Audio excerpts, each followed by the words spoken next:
안화골절은 질환보다는 주로 외상에 의해 생깁니다. 타인에게 또는 넘어지면서 입은 안면부의 상해, 교통사고 등이 대부분입니다. 안화는 안구가 놓여있는 원뿔 모양의 뼈 공간입니다. 위로는 다소 두꺼운 뼈로 뇌와 바깥쪽으로는 광대로 피부와 인접해 있습니다. 아래쪽은 볼 쪽으로 부비동과 내측은 코 쪽으로 비강과 인접해 있습니다. 주로 얇은 뼈로 빈 공간과 인접한 아래쪽과 내측 부위에 골절이 잘 발생합니다. 다양한 증상과 소견을 보이지만 대부분 병력과 CT 촬영 등으로 진단이 가능합니다. 안화골절이 생기면 눈꺼풀이 붓고 피부에 멍, 흰자 출혈 소견을 보입니다. 또한 골절 부위를 통하여 눈 뒤쪽으로 공기가 들어가고 주변 조직이 부으면서 일시적으로 눈이 돌출되어 보이기도 합니다. 코를 풀면 골절 부위로 안화로 공기가 들어가 눈이 심하게 부풀 수 있어 주의해야 합니다.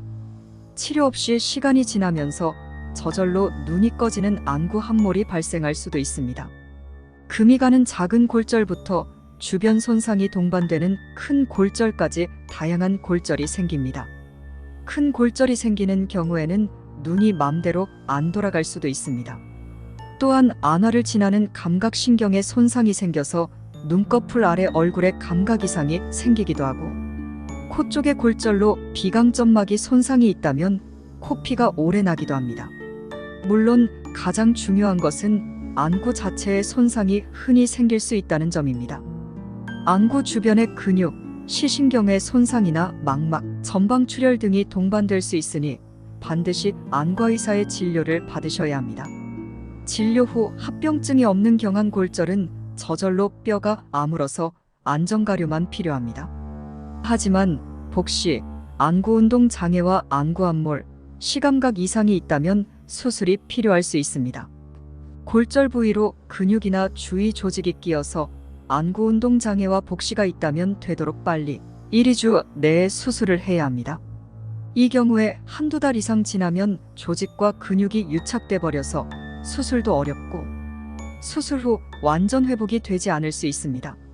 복시나 안구운동 장애는 없더라도 안화골절 자체가 너무 심한 경우는 방치하면 안구가 쏙 들어가는 함몰이 생기기도 합니다. 이러한 경우에도 부기만 빠지고 23주 내에 수술을 받아야 하는 경우가 많습니다. 물론 오래도록 방치된 환자라도 교정수술로 호전을 기대할 수 있는 경우가 있습니다. 이런 경우도 안과 의사의 진료를 반드시 받으시길 바랍니다. 감사합니다.